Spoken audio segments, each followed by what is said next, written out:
Je cède maintenant la parole à Mme la députée de Saint-Hyacinthe. Merci, Monsieur le Président.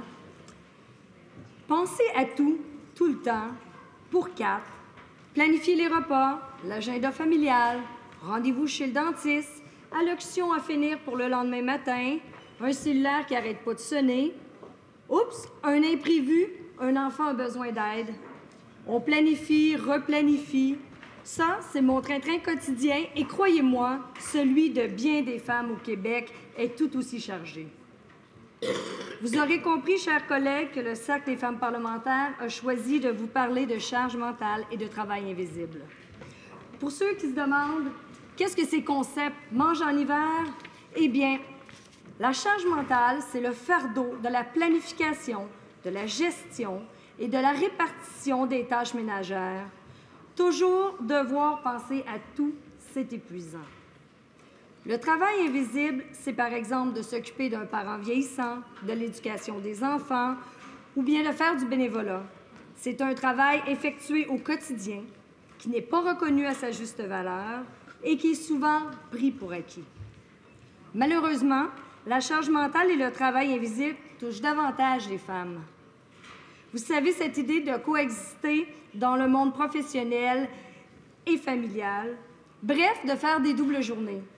Pour plusieurs des femmes, c'est souvent source de stress et d'épuisement. C'est pas seulement le Cercle des femmes parlementaires qui le dit. Selon l'Institut de la statistique du Québec, en 2015, les femmes de 25 à 64 ans consacraient en moyenne 3h46 par jour aux activités domestiques, comparativement à 2h38 chez les hommes de même âge.